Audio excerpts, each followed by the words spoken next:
Hello everyone, welcome to my channel. आज आम discussion करवा ख्रीष्ट धर्मर +2 फर्स्ट ईयर हिस्ट्री ख्रीष्ट धर्म यूनिट 3 रो 3 मार्क क्वेश्चन आंसर। यार 2 मार्क सरी जाइए। जो मैंने देखा चाह डिस्क्रिप्शन बॉक्स रे तार लिंक देदेवी कि आपण मैंने प्लेलिस्ट रे प्रथम चैप्टर सब वीडियो गुड़ाक 3 mark 2 mark selected long question सबू पाइब। तो आस वीडियोटी स्टार्ट करवा। जो मैंने चैनल रे नुआ अच्छ चैनल सहित जड़ित हो जाओ।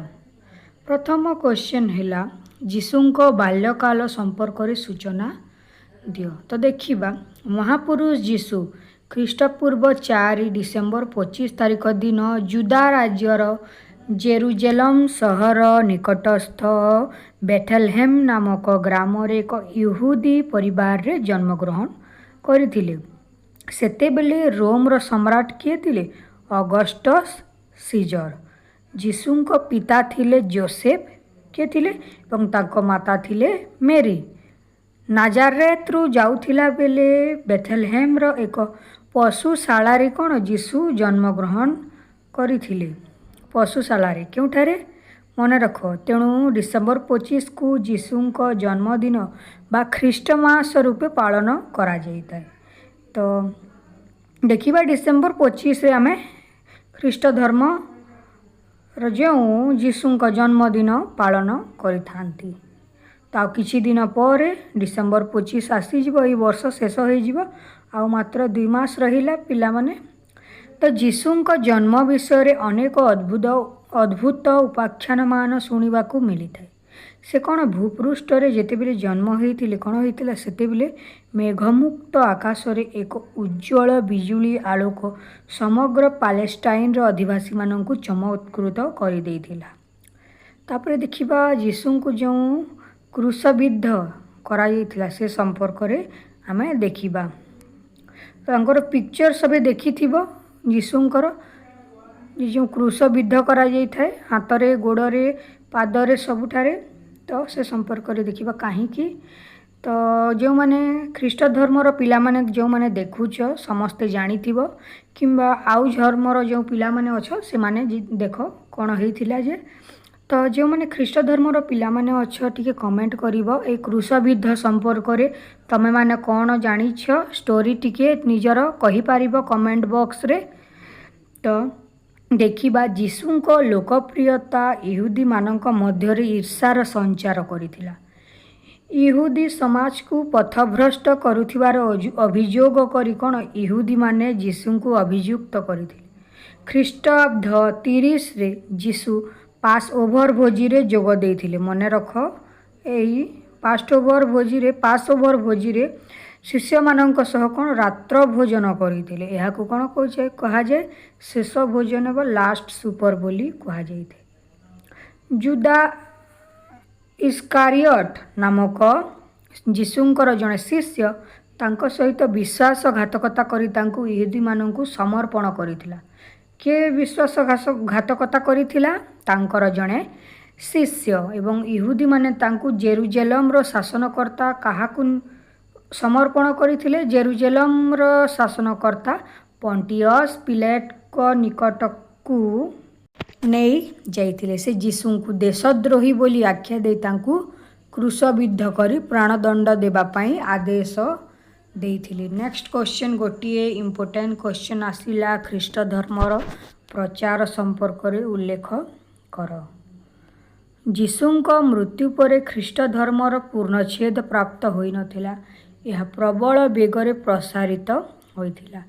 जीशुंकर परम शिष्य किए थिले? Saint Simon. मने रख most important short question. Saint Simon ख्रीष्ट धर्म प्रचार रे मनोनिवेश करिथिले। एशिया माइनर रे जीशुंको बाणी प्रचार करी एई जो सेंट साइमन पीटर रोम अभिमुखे यात्रा करिथिले।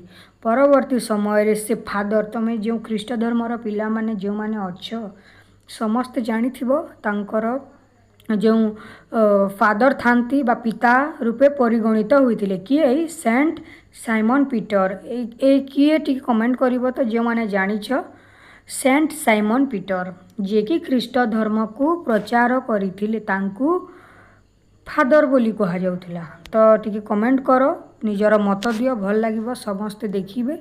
समयर क्रमिक विकास रे ही फादर, पापा और शेष रे पोप रूपे समस्ते जानिथिबो। ख्रीष्ट धर्मर मुख्य को कौन कह जाइते? पोप बोली कह जाइते। ख्रीष्ट धर्म प्रचार रे प्रमुख अंशग्रहण करथिले सेंट सॉल बा पॉल। पॉल को ख्रीष्ट धर्मर द्वितीय प्रतिष्ठाता। शॉर्ट क्वेश्चन ए जो 3 मार्क रो मोस्ट इंपोर्टेंट क्वेश्चन हैला एटा, जो थी कि शॉर्ट क्वेश्चन बहुत बाहर छी। पॉल को ख्रीष्ट धर्मर द्वितीय प्रतिष्ठाता रूपे परिगणना करा जाइते। ख्रीष्ट धर्मर प्रधान नीति गुड़ी को संक्षेप लेख।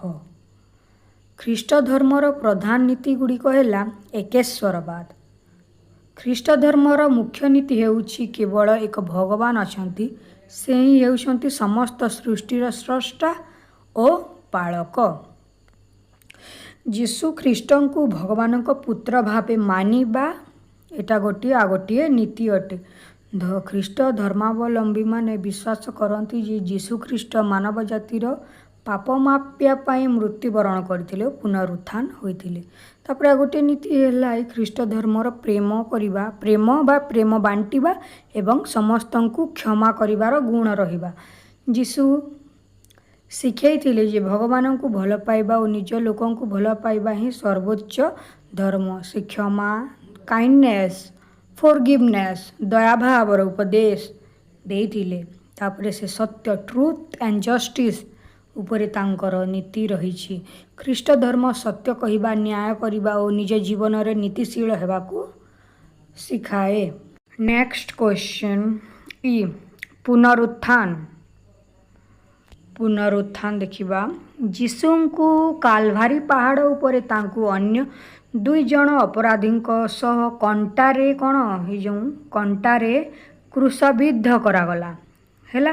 तापरे कौन जीशुंक मृत शरीर को नहीं निकटरे थिबा समाधि निकटरे जो रही पड़िया सेठे समाधि दिया जाइतिला। इतिमध्यरे जीशुंक कफिन खोलिबारु सेथिरु तांकर मृतदेह मिल नथिला। तो कौन होइतिला देखिबा, तांकर शून्य समाधि निकटरे तांकर केति जण शिष्य जणे स्वर्गदूतों को देखिबाकू पाइथिले। मृत्युर 3 दिन पर, केते दिन पर मन रख, 3 दिन पर जीशु पुनर्जीवन लाभ करथिले एवं एहाकू पुनरुत्थान बोली कहा जाए। तापरे देखिबा लास्ट सुपर बा शेष भोजन जो रात्र रे डिनर करथिले। जीशुंकर लोकप्रियता यहूदी मानक मध्य ईर्ष्यार संचार करथिला। यहूदी समाज को पथभ्रष्ट करुथिबार अभियोग कर यहूदी माने जीशु को अभियुक्त करथिले। ख्रीष्टाब्द 30 रे किए जीशु ख्रीष्ट पास ओभर भोजी जोग दे निज शिष्य मानक सह रात्र भोजन करथिले, डिनर कले। तापरे एहा को कोन कहगला? शेष भोजन बा लास्ट सुपर बोली कुहा गला। तो कमेंट बॉक्स रे कह ख्रीष्ट धर्मर पवित्र ग्रंथ, इस्लाम धर्मर पवित्र ग्रंथ, हिंदू धर्मर पवित्र ग्रंथ, सिख धर्मर पवित्र ग्रंथ, ये जो 4टी धर्मर पवित्र ग्रंथ कमेंट बॉक्स रे कह, तार मु रिप्लाय देवी, भल लागिबो। तो देखिबा आज आम बाइबेल विषय जहाँकि ख्रीष्ट धर्मर पवित्र ग्रंथ अटे। तो हिंदू धर्मर कौन अटे, सिख्र कौन, इस्लाम धर्मर कौन, सब कमेंट कर। यह 2टी भाग विभक्त, पुराना नियम ओल्ड टेस्टामेंट, नूतन नियम न्यू टेस्टामेंट, 2 भाग विभक्त मन रख। ख्रीष्ट धर्मर पवित्र ग्रंथ न्यू टेस्टामेंट रे जीशुंकर बाणी सन्निवेशित मन रख। शॉर्ट क्वेश्चन रे पड़ी पारे एवं एटा मध्य शॉर्ट क्वेश्चन रे पड़ी पारे केतोटी भाग विभक्त एवं कौन कौन 2 मार्क एमसीक्यू रे। पुराना नियम रे ईश्वर और इजराइल जातिर इतिहास, धार्मिक नियम और भविष्यवाणी रही। पुराना नियम बा ओल्ड टेस्टामेंट रे एवं नूतन जो टेस्टामेंट रही से कौन अच्छी जीशुख्रीष्ट जन्म, जीवन, उपदेश, मृत्यु, पुनरुत्थान विषय वर्णना अच्छी। तो बाइबेल मानव जीवन पाई नीति, दया, प्रेम और न्यायर शिक्षा दिए। यह ख्रीष्ट धर्मावलंबी मानक जीवनर पथ प्रदर्शक बा ग्रंथ भाव मना जाई थाए। नेक्स्ट क्वेश्चन है सेंट सॉल बा पॉल। ख्रीष्ट धर्म प्रचार रे प्रमुख अंश ग्रहण करथिले सेंट सॉल बा पॉल। से एशिया माइनर ग्रीस तथा अन्यान्य अंचल को जाई ख्रीष्ट धर्म प्रचार करथिले एवं सेही सब स्थान रे कोन बहु गिरजामान निर्माण करथिले। शेष रे रोम रे तांकु बंदी करा जायथिला एवं सेठारे से प्राणत्याग करथिले। पॉल को ख्रीष्ट धर्मर द्वितीय प्रतिष्ठाता शॉर्ट क्वेश्चन रे मोस्ट इम्पोर्टेंट ख्रीष्ट धर्मर द्वितीय प्रतिष्ठाता रूपे परिगणना करा जायथाय। लास्ट क्वेश्चन कॉन्स्टांटाइन एटा टिके प्रोनाउंस हो नाही मो द्वारा तमे माने करि नबो। रोम रे ख्रीष्ट धर्मर प्रचारक माने रोमियो सम्राट को प्रतिमूर्ति पूजा को विरोध करिबारु सेमानंक उपरे अकथनीय अत्याचार करा जायथिला। सेमानकु देशद्रोही आख्या दिया जायथिला। मात्र रोम रो सम्राट के कॉन्स्टांटाइन सिंहासन आरोहण कला परे 313 ख्रीष्टाब्दे मिलान आईन एडिक्ट ऑफ मिलान एटा मन रख प्रणीत होइथिला जहाद्वारा कौन होइथिला 322 ख्रीष्टाब्दे से अर्थात ये कॉन्स्टांटाइन ख्रीष्ट धर्म रे दीक्षित होइथिले एवं समग्र रोम साम्राज्य रे कौन ख्रीष्ट धर्म प्रचलित होइथिला। समयक्रमे जीशुंकर सरल नीतियुक्त बाणी पृथ्वीर विभिन्न देश रे आदृत होइथिला। तो एटा होछि ख्रीष्ट धर्मर 3 मार्क। नेक्स्ट वीडियो रे आम यार सिलेक्टेड लॉन्ग क्वेश्चन डिस्कसन करिबा तापर इस्लाम धर्म। तो मु वीडियो रे जो सब क्वेश्चन कहिछि कमेंट बॉक्स रे निजर मत जणाइबो। ख्रीष्ट धर्मर पिला माने जो माने अच्छो मु जानिबी टिके भल लागिबो। तो जो माने चैनल रे नुआ अच्छो चैनल सहित जड़ित हेबा को भूलिबो नाही। Thank you.